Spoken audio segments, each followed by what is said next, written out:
Episode Xbox Fitness on Day 1, Xbox One launch. Optical heart rate, sentient network analytics, and the Kinesis engine. I have many stories of my innovating and evolving network play and matchmaking technologies as early as Mindscape on through Electronic Arts and Microsoft Xbox. Unfortunately, much of the technology remains secret, and so I cannot discuss a raft of details and concepts. And so I will generalize that across these companies, I have pioneered a cloud-based cluster network that was operated by a master artificial intelligence or AI supervisor that monitored all services and player activities and issued commands to subordinate systems. Game and player data was collected and sent as telemetry to the cloud to be processed at future dates.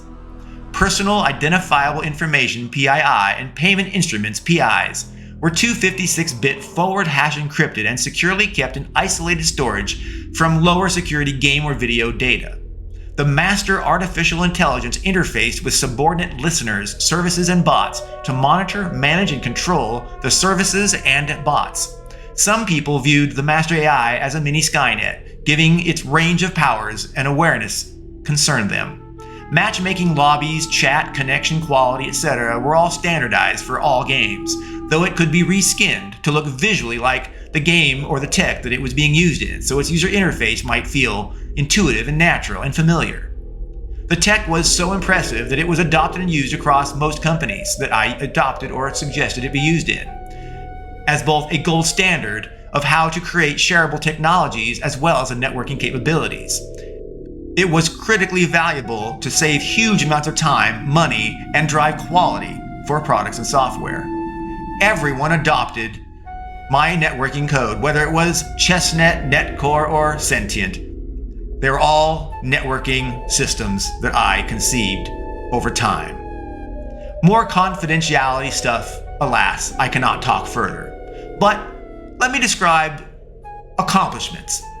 It was a long journey, but my Xbox Fitness group managed to develop optical heart rate detection using the Kinect red, green, blue, RGB, and 3D depth cameras. It could tell a person's heart rate up to 10 feet away within a few heartbeats per minute. We created fluid and fitness, kinesis motion, and pose tracking and detection technologies, all just using the Kinect camera. We could even see cats and dogs versus human bipeds versus objects, chairs, tables, wastebaskets, etc., all identified by the Kinect. Original and translated workout videos for tracking and for scoring were created. Videos like P90X, Jillian Michaels, and so much more were converted and adapted to Xbox Fitness. We created a recommendation engine for new content and experiences, driven by the AI supervisor, rolling through every player to assess their performance and what they should be guided to do next in order to achieve their stated fitness goals. We encrypted videos by creating our own codecs to support streaming and trackable fitness. We created test and staging and production sandboxes that we might develop Xbox Fitness and test it within. We created real-time analytics and visualizations. I could detail so much about the journey to deliver on so much innovative technologies and product features. But I think the most important insight here is recognizing it takes unwavering commitment to stay the course over adversity and opposition. Long journeys require serious, total commitment, even if you have to adjust course as you go. I recall everyone on my team, as well as the contracted development team in Sheffield in the United Kingdom, UK. They did not believe that Xbox Fitness could be finished on time. They had lost hope. It seemed that I was the only person that believed we would succeed. I knew that we would finish the game. And so I flew to the United Kingdom and stayed in Sheffield to work alongside the developers for several weeks as we neared our point of success or point of no return. As I have always rolled up my sleeves and dove headfirst into problems, I did so again. Every night, I stayed up to the wee hours reviewing every single reported bug and determined if it needed to be fixed, if there was an alternative approach to bypass it, or if it could be deferred in a future digital patch. I even wrote code despite formally no longer being a coder for years. Apparently executives just don't code. And I exercised and worked out to the game despite not being in the best shape myself. There was nothing to ensure Xbox Fitness would ship on time that I did not do.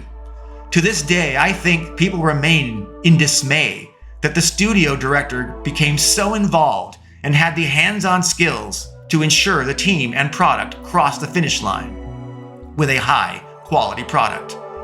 And it had a digital patch ready as soon as possible for anything that we had tolerated to release on day one. In the end, in the conclusion, we managed to release Xbox Fitness on day one of the Xbox One's first day of release. We were one of the very first titles, one of the very first games that were able to be finished on time on the Xbox at the beginning. We were one of the few products on the Xbox at launch.